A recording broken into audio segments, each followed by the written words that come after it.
Launched in September, the One Roar Fund will serve as a vehicle to help all 31 of Columbia's varsity athletics programs and club sports to compete at the highest level.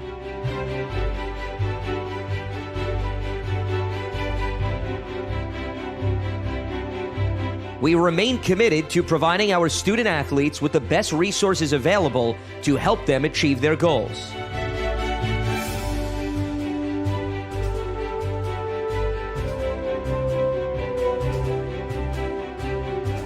Although competition has been postponed, the competitive fire within our student athletes still burns as they await the call to return to athletic events.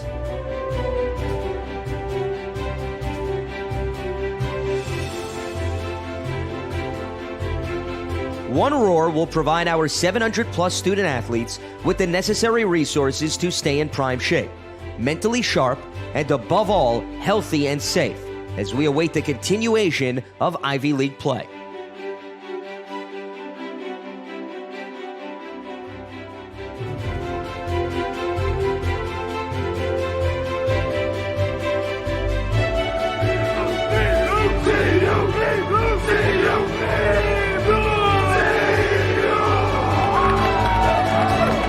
Together, we roar as one. Columbia fans, celebrate 150 years of Columbia football with an official shirt. With options in both men's and women's sizes, this authentic shirt is exclusive to the Columbia Athletics team store. Order today at GoColumbiaLions.com. Last but not least, we're sitting down with Justin Stovall. Coach Stovall enters his 6th season with Columbia as the special teams coordinator and linebackers coach. He has stops at Franklin and Marshall, Villanova, Lehigh, Valparaiso, and has over 12 years of coaching experience. And then just a little information on Coach Stowe. From 2015 to 2019, Columbia has established 44 new team and individual special teams records. He's led the league 13 times in various special teams and ranked among top 20 nationally and leaders in 21 different categories. He's had 3 place kickers, 4 punters, and 2 return specialists, earning all Ivy honors. I think it's up to 4. We have 4 special teams guys who've done grad transfers to the SEC conference. So pretty accomplished, Coach. So welcome and thanks for sitting down with the alumni. Dude, it's great to be here. I think this is awesome what you put together. I'm used to seeing the alums at the games and the different events that we got set up, throughout training camp and throughout the fall semester, and not to have that opportunity, even over the summertime, like our golf outing and stuff, not getting a chance to see these guys. This is it's a cool thing to do in lieu of, right? So it gives them an opportunity to get to know you a little better on and off the field. And you know me, I'm a huge proponent of special teams. It's a huge part of the game. It's the 3rd phase, and it's definitely put us in contention a bunch of games in your career here. So I'm just as excited as you are. It's good to hear, brother. Special teams, it's a different animal. You got punt return, kick return, and then you field goal block. What are some of your goals and expectations on special teams going into each season? How do they change? How have they changed from 2015? Yeah, so they have changed in some regard, right? So I think initially coming in the door, not knowing who's on the roster, having relationships with any of the players. I think that's been the biggest change over the course of 5 years is now knowing really well, right? 3 of the 4 classes, and and then so I think early on, and I think it holds true today, but just on a smaller scale, was getting to know everybody's skill set, how they can help. So the goal is to really evaluate the talent on the roster in the locker room and be able to put together the schemes. And now it's guys are more knowledgeable about what we want to do on special teams. So I think that's, we've been able to reel that back a little bit, and I can just evaluate the freshmen, but I know really who's on the roster. So from a goal perspective, and that's an expectation I have for myself, is always be grooming talent, but from a goal perspective, collectively, special teams is pretty straightforward. You got to simplify it down to controlling field position. That's what it really comes down to when you look at four of the six units that you spoke about. So we can, obviously talk more about philosophy, but the goal really, it comes down to that is control field position and score points on field goal and try to keep guys off the board on field goal block. Awesome. Well, we're going right into philosophy next. There's 6 different teams. I understand the kick and kick return have some specialties. You got the hands team and the onside return team. But what are your different philosophies in each unit? Yeah, I think so. I think it starts with the overarching philosophy. Yeah. We come in and start every meeting, and I think if there's the players, you ask any of the alums that are alums now that were here in 2015 through now, one of the things we start every meeting with is what are we about? And it's kind of become what we do here. And what are we about? It really tries to hit home in the beginning of every meeting is who are we? What is our philosophy? So right now it's EAT, effort, accountability, team. It's the team motto. I think we have to carry that culture, build that culture, collectively with everybody in the room. But early on when we first got here, it was effort, toughness, and execution, right? So, to really kind of drill down on that, when you think about like, what's the philosophy when you think about effort, right? It's really just, you're trying to fight for every inch and understand that, hey, these yards are up for grab, right? And we have a quote that we use, or that I at least speak to. It's in the playbook as well, right? It's any yard or any inch that's advantageous for the enemy or me to occupy is key ground, right? And so that's the Sun Tzu, Art of War quote. And so we use that because I think it speaks directly to what we're talking about on special teams. This is key ground, right? It's just as advantageous for them to control it as us. And it's up for grabs. So who wants it? And so we're going to fight for every inch. So I think that's the overarching philosophy that when you carry out, it speaks directly to our goal, right, of controlling field position.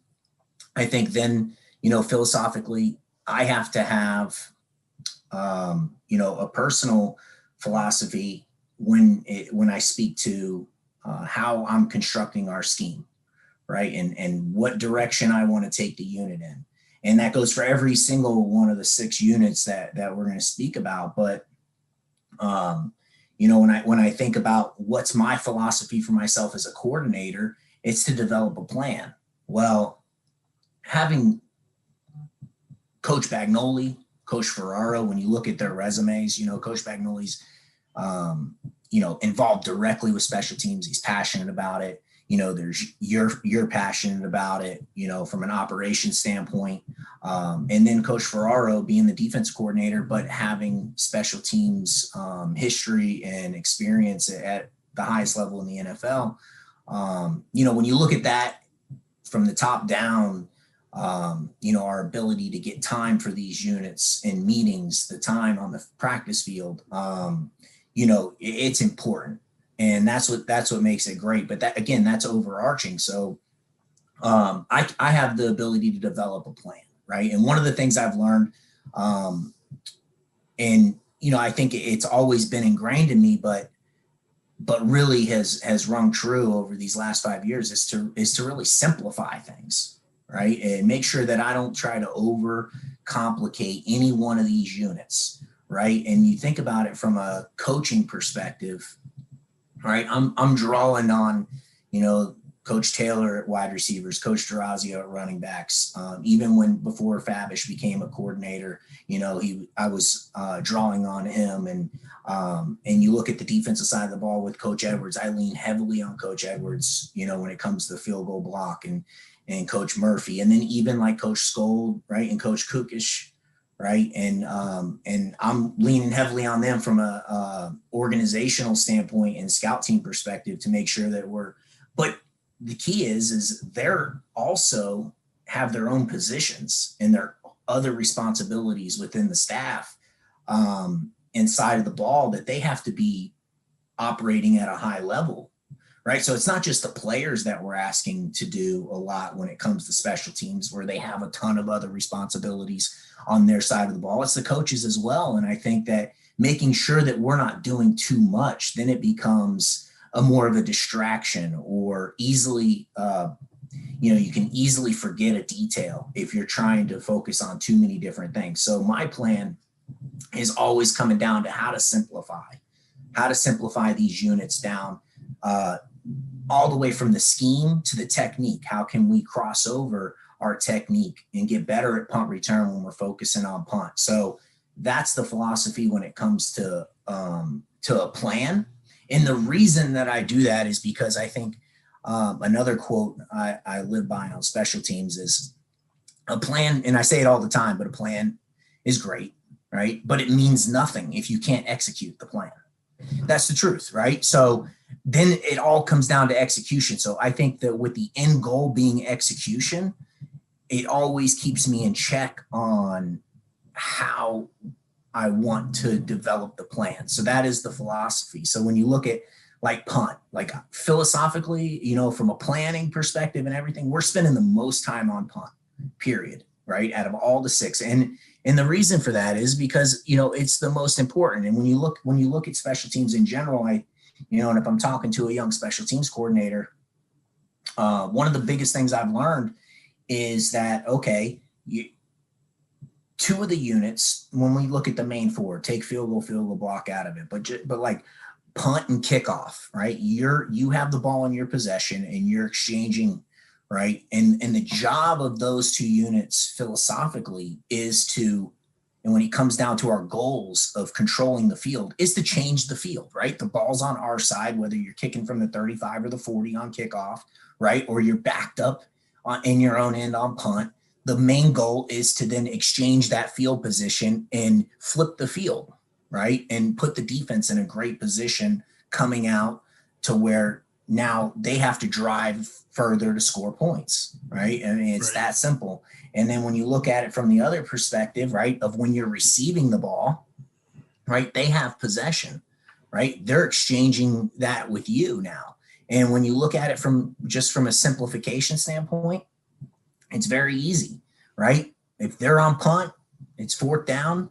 The main thing is make sure the offense is on the field, right? So everything stems from, in my opinion, ball security. And when I think of ball security, I think of, yes, controlling the ball, making sure you don't fumble.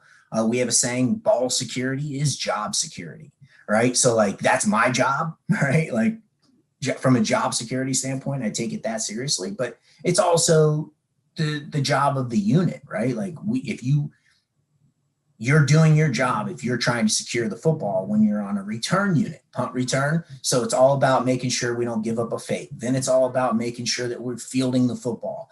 Then it's all about making sure that, hey, once we've done those 2 things and now we're in possession, right? What are we going to do from that point forward, right? And then and the scheme to move the ball down the field is very simple, right? And so we keep it very simple. So when you look at it from, all right, again, punt, right? Protect the block point, right? Everything is dictated on making sure we don't give up a block punt. All right, get the ball off. So you take it from your overarching theme and philosophy, and you just drill it down positionally throughout the unit, so you can speak to each person and how their technique, right, is supporting the overall philosophy, right, through scheme. Right. And this is what we're doing. And you keep it very simple. Because I don't think you have to be that complicated to be effective. So we're going to spend the most time on punt. That's, from a planning standpoint. And then the next thing is kickoff return. Right. We're spending the next most amount of time on kickoff return. And I think because, from a return standpoint, again, philosophically, it's about securing the football. But then there's a great opportunity to flip the field back, right? Running an offensive play. So everything from you're protecting the football, and when you think about the return units, punt, block, and kickoff return, all right, it's about controlling the variables, right? Everything's about controlling the variables, and you don't know what. And we can talk more about game planning, and I know we're going to get to that, but the philosophy is saying, hey, we're playing Cornell this week, or we're playing Dartmouth this week, or it doesn't matter, but all of our scheme and everything we do is about controlling the variables about what the opponent can do and how we're going to handle that to then execute, right? To be able to execute all together, right? So those are the challenges. But what's awesome, when you think about it, is like offensive guys, defensive guys, all working on the same unit together with specialists, right? Our kickers and long snappers, and you got so when you look at all that and you put all that together, I think that's what makes special teams, special, is you're having these guys all operate. So you don't want to complicate it too much, right? Yeah, I mean, just like you said, the offensive guys and the defensive guys coming together. I think you've definitely instilled a sense of pride being on teams. And we've had a lot of fun over the last 5 years being very successful on special teams. So it's a lot of fun to watch for any of you who've been able to either be a part of practice or come watch it. You can definitely tell when we get a teams period going. It's organized and we're getting work done. That's Coach Stovall's way. You alluded to it a little bit, and obviously you're simplifying things. How do you game plan when you get 10 different looks at each team when you're scouting? How do you game plan for that and then keep everything simple? Okay, so first of all, I think of everything. All right, how to keep it simple. All right, and I use baseball analogies all the time, whether it's fielding pop flies or whatever. So for me, this is all about calling a play is throwing a pitch. It's saying, all right, I'm coming at you with what I'm going to throw, right? And so me, it's you have the fastball, right? You have your go to, and then you need a curveball. And I take this from Ferraro because you just need a changeup, right? You just need to be able to keep them on their heels and, get good at just a couple things, right? And everybody knows how they're going to operate within that. But from an effectiveness standpoint, I just think about, all right, we have what we do. And then every now and again, let's throw a wrinkle in there, right? And then again, it's about handling the variables. So, I think when you look at the scouting the other opponents, I try to look at 11 games, right? Of special teams film. I break it all down. I'm charting kicks. All the way down from the, as we talk about this, this large scope right here, all the way down to granular. I'm looking at I print the roster of the opponent. I'm getting to know who these people are on the film, but I'm looking back in history as well, right? So now I'm getting a sense of the coordinator. I'm getting a sense of what their call style is based off of where the ball is, situations, time on the clock. Like I'm ingesting all of that over the course of the past 11 games. And that's nice, right? So you try to back it up. When I say 11, 10 games, right? You try to back it up all the way to when you played the previous season, right? And sometimes you even go a little bit more than that when you think about fakes and if they're really throw wrinkles out there and they're real exotic with their looks, you may go a little further than that. But simply it's trying to take what they've done this year and then what they've done the previous year since you last played them, and take that last game that you played into account as well, right? And you look at every single play, and you keep your philosophy in mind about staying simple. What do we do? Who's the personnel they're using? Get a sense for what they do, right? And I think that really allows us the opportunity to determine how they may attack us, which I think is extremely important, right? And say, hey, this is how what we should anticipate happening from them, but also here's where we can expose what they do, right? Here's what we can where we can get one up on them. And so it's all about it's that chess match, right? And that, but what that does is that allows me also to see how I want to incorporate our personnel by understanding their personnel, and everything from keys, things to recognize, and you're given all these granular details to specific guys on the unit, but they're more learning about the opponent now. They're game planning with you, and they're learning what the opponent is going to show them, so that when there is something different, it's easily recognized, it's easily communicated and adjusted for, whether it's in game or throughout the course of the week. And I think that it goes back to the overall philosophy. I think if we're doing those things, and then you take it down to a granular level with each position, now your players are much more confident taking the field and knowing what their job is, but what to expect from the opponent to thwart any attack, to thwart any anything that could be unprepared for that week. But you take it back, and it's like, we're preparing for opponents 3 or 4 games from now just by practicing it this week and getting really good at it this week. If it shows up in the future, our guys can draw back on that preparation, right? So it's fun. I mean, last week we I think it was a Throwback Thursday. We had the fake field goal, or oh my God, Nizick took it in for a touchdown. Unbelievable. That's what makes special teams fun. You're so much anticipating, just a field goal, and then all of a sudden, Coach Stovall throws a little touchdown at you. It's a lot. Speed option, great play. That's right. It was a lot of fun to watch, and a lot of fun to see again last week. You've been at Columbia for 5 years. You grew up in Florida. You went to college in Pennsylvania. What are some things that surprised you, or any misconceptions about New York City before you came here, and now that you've been here for 5 years? Oh yeah.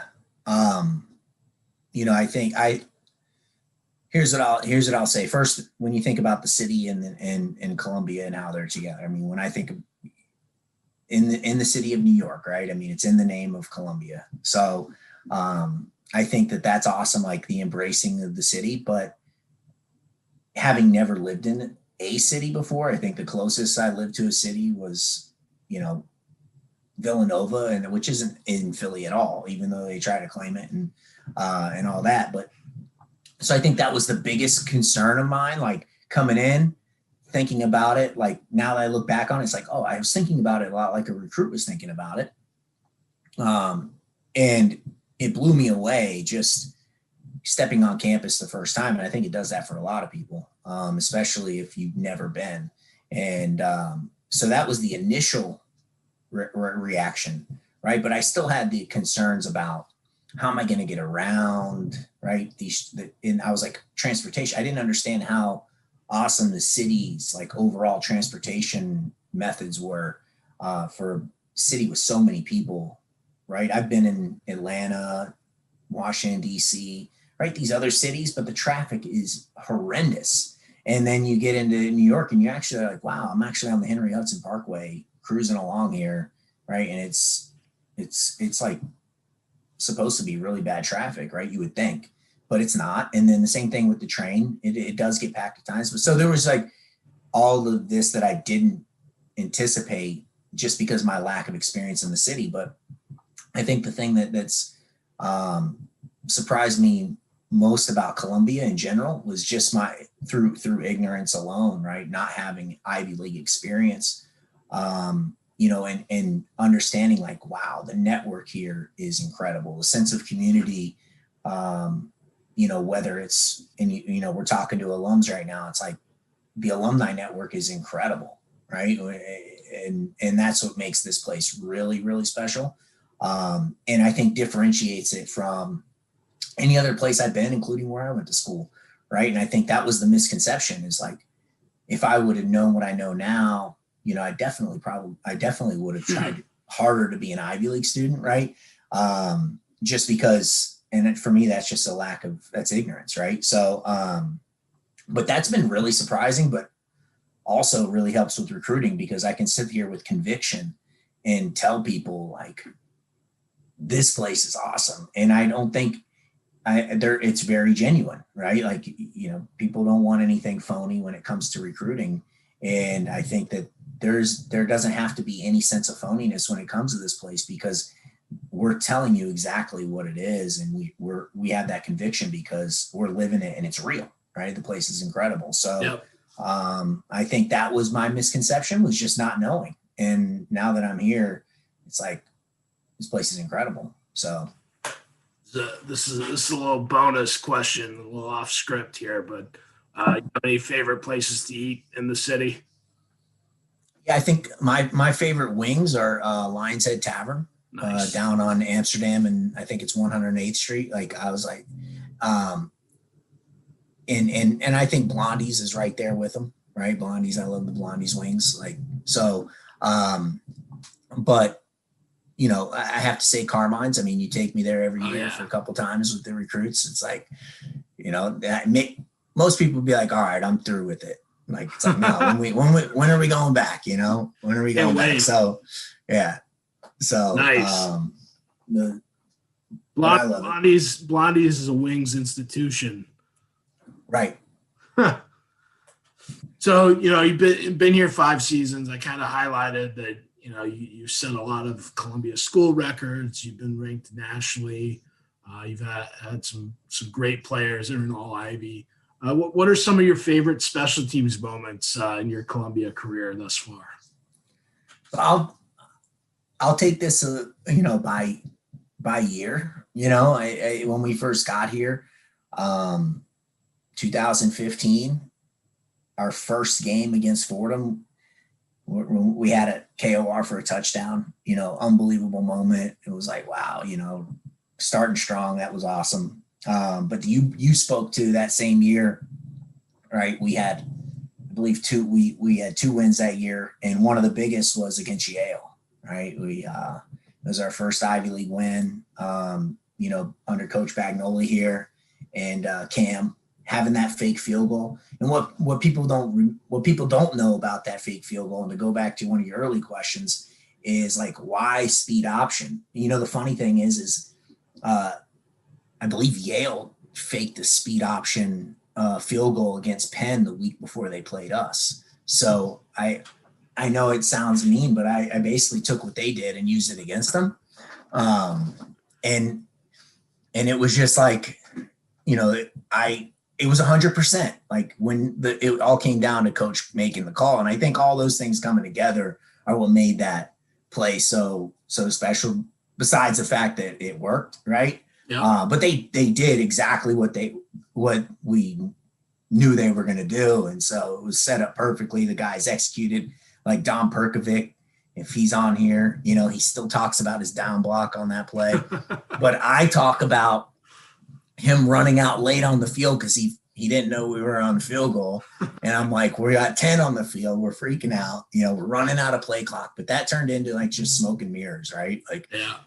So then a fake comes, and it was like surprising for everybody. So that was cool. Then the following year, you know, Orrin Milstein, right? We talked a little bit about him and taking his 5th year at an SEC school, but, you know, he got us on the board right out of the gate, kicking 5 field goals against Wagner in the rain to win 15-13. You're like, that doesn't happen. It was a school record, right? You're like, what a game, right? You got a true freshman kicking, and kicks 5 to win the game, right? Setting school record right out of the gate.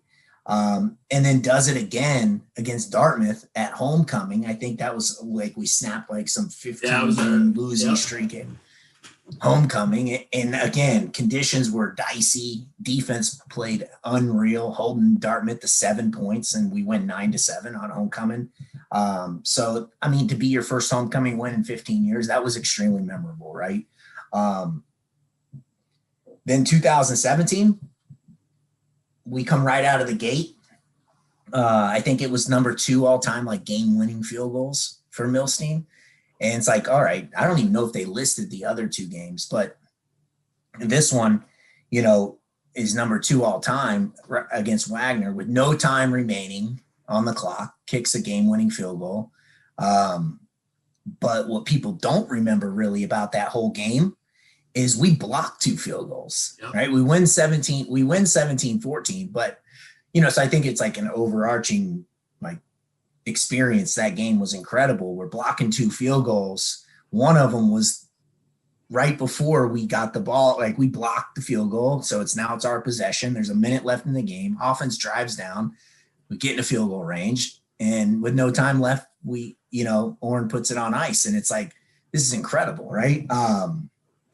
So that was an incredible game and experience, but 2018, I think, was one for the ages, right? Like that season, there was a couple games. I think the one that sticks out, which we'll talk about, is the Cornell game.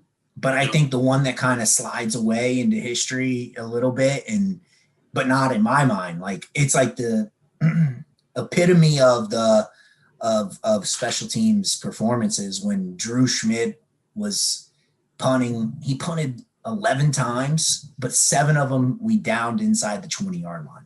So it's like when you think about like our goals of controlling field position, I mean, it was terrible weather, windy, all this. We're downing balls inside the 20 left and right. He averaged like 44 yards a punt. We end up winning that game, but also what people don't remember too, in that game, we blocked a punt. So we blocked one of Yale's punts, and we absolutely dominated in the field position category to help us win that game. I mean, from a memorable standpoint, that one's high, but you can't argue about the fact that Russos against Cornell, right? You had, and I think I walked off the field that game, and for people that don't know, I mean, how would you not know? He returned a punt, 90-something yards, 91 yards, and then returned the kickoff return for a touchdown, right? To right after Cornell scored to take the lead. Right after, right? There's 58 seconds left. Yeah. I just remember hectic, right? I remember it's this sense of, it's a gut punch, right? You give up the lead and I think we all felt it, right? It was like, oof. But I think that was a real test of our culture and who we are as a team, and saying there's 58 seconds left. We're taking the field. Hey, here's 11 guys. It's a hodgepodge of offensive guys, defensive guys, right? Young guys, experienced guys. I think Mikey was a freshman, right? He was this freshman year. So you're putting this in the fresh, you're saying, all right, we're sending a freshman out there. But everybody knew he's a special individual who has the ability to do it now. But everybody's looking at each other, and I'm like, and I have no reason why they didn't kick it out of the back of the end zone. They had the wind and everything, but they squib it, and we're like, we're ready for the squib. We practice it every week. So, and the guys executing, Mikey gashing them, getting vertical and doing what Mikey does, which is, take it to the house. So, but I walked off the field. I almost pulled a hamstring running down the sideline on that play. But I walked off. Truth be told, we had a couple of fans get injured from celebrating so hard, jumping up and down. So we all like wow. So I think that's number one. Everything else is a distant second, but those other ones are, man, you can't not mention them, because at the time before that happened at the last game, because that was the last game of 2018, which solidified our back-to-back winning seasons, which was such a highlight of just our time here. But to forget, you can't not ignore all those other ones that led up to that, because at their time before Mikey did that, it was like those could have easily been the number one. Yeah, no doubt in my mind. Like, so was just awesome. I walked out the field like, if I never coach another game in my life, that was good. That was it right there. That was definitely a fun one. Yeah. Awesome. Well, I've got a couple more questions. Let's get to know Coach Stovall off the field. What's something most people don't know about you? Do you have any hidden talents or hobbies that you're not as forthcoming with as special teams? Hobbies, no. Talents, no. I wouldn't say any of them are talents or hobbies, but I do have interests, right? Like I do have some interesting interests that I don't think a lot of people know. Like hobbies, yeah, I like golf, and I think a lot of the alums that like to take the staff golfing or see us out there know that I'm having a great time in the golf outing, right? Like, so favorite day of the year for you, so. That's a plug, by the way. Golf courses are open. But my interests, I have some interesting interests. Like, like I don't think a lot of people know. Like, I'll say this. Who captivated me was Bill Campbell here, and I think he's captivated a lot of people. But just coming in raw, not knowing him at all, which he is the mystery, right, behind not knowing somebody, doing more research, learning the impact they've had. And so I've really have an interest in that right there, like the impact that people have had throughout the course of history. So, I get hooked on, the men who built America, the shows like that, where you're looking back at Rockefeller, right? And Commodore Vanderbilt. And you look back in history and these people that did some, they've really changed the course of a lot of people's paths, and learning more about them, learning more about what their habits were, what their interests were, like that kind of stuff really, intrigues me, which then I drill down on that, like I've had this kind of obsession with these startups out in like Silicon Valley really interests me. So looking at and listening to talks that the people of the story of like Airbnb, LinkedIn, Mozilla, like it's insane, like, and I don't think a lot of people, like it's one of those things, again, out of ignorance, I want to explore. And I think those are the interests that I have that not a lot, I don't really share. I kind of just do it in my private time, so.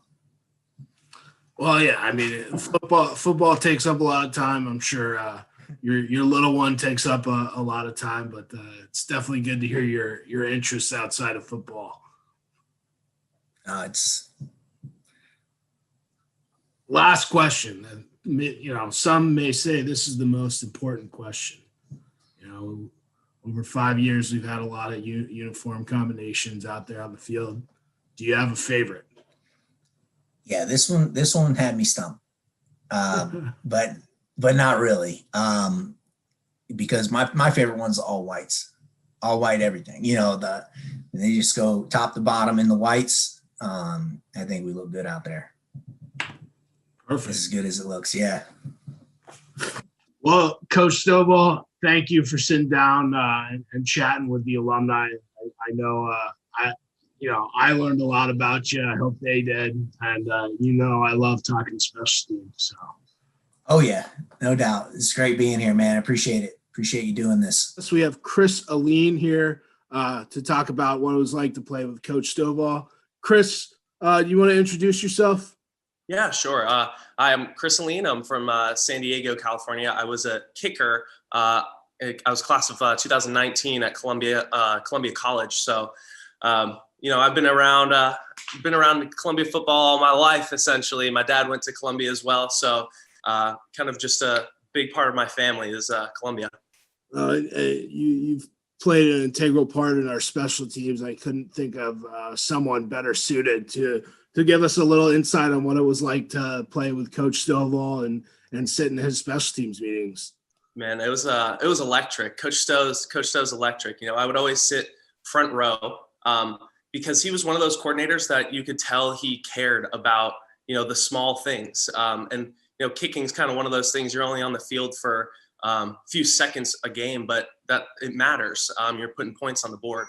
And Coach Stowe definitely, gave off the energy of caring about those little things to make the big difference in the game. I just loved just getting his energy before practice.